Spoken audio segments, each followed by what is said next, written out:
The Spiffiest Giant in Town by Julia Donaldson. Pictures by Alex Sheffer.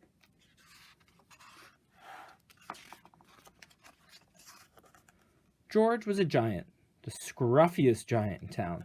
He always wore the same pair of old brown sandals and the same patched-up gown. "Wish I wasn't the scruffiest giant in town," he said sadly. But one day, George noticed a new shop. It was full of spiffy clothes. So he bought a spiffy shirt, a spiffy pair of pants, a spiffy belt, a spiffy striped tie, some spiffy socks with diamonds on the side, and a pair of spiffy, shiny shoes. "Now I'm the spiffiest giant in town," he said proudly. George left his old clothes behind the shop. He was about to go home when he heard a sound. On the sidewalk stood a giraffe who was sniffing sadly. "What's the matter?" asked George.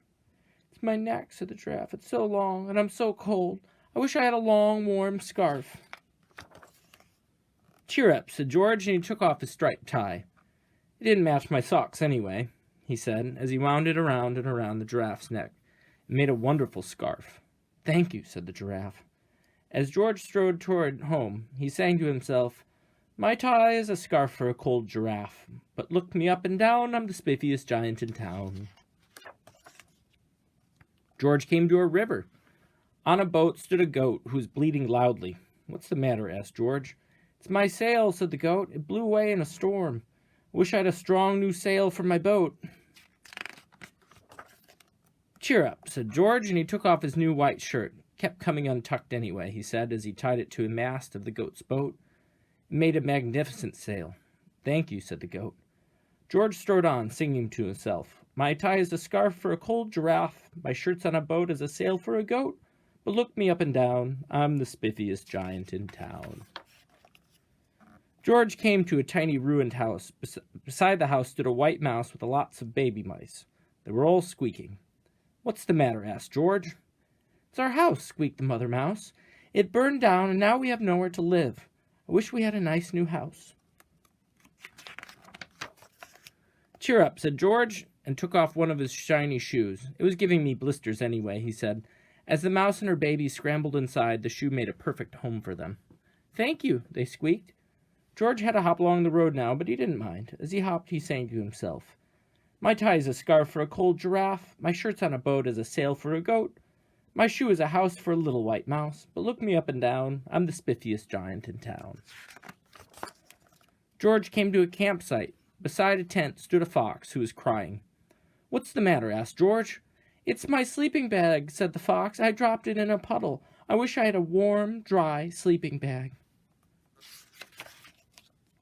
"Cheer up," said George, and he took off one of his socks with diamonds on the sides. "It was tickling my toes anyway," he said, as the fox snuggled into it. "It made a very fine sleeping bag." "Thank you," said the fox.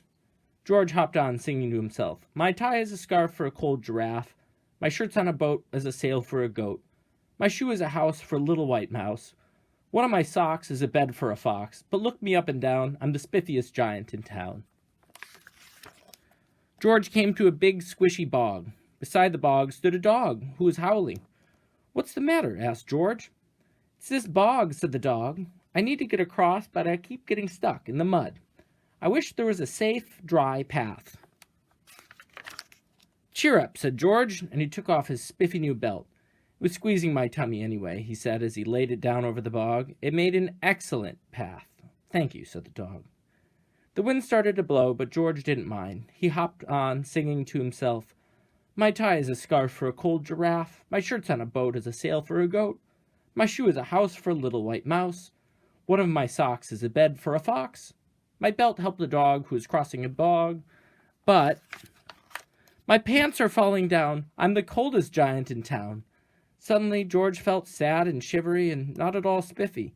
He stood on one foot and thought, "I'll have to go back to the shop and buy some more clothes," he decided. He turned around and hopped all the way back to the shop. But when he got there, it was closed. "Oh no," cried George. He sank down onto the sidewalk and a tear ran down his nose. He felt as sad as all the animals he had met on his way home. Then, out of the corner of his eye, he saw a big bag with something familiar poking out the top. George took a closer look. "My gown!" he yelled. My dear old gown and sandals. George put them on. They felt wonderfully comfortable. I'm the coziest giant in town, he cried, and he danced back home along the road. Outside his front door stood all the animals he had helped. They were carrying an enormous present. Come on, George, they said. Open it.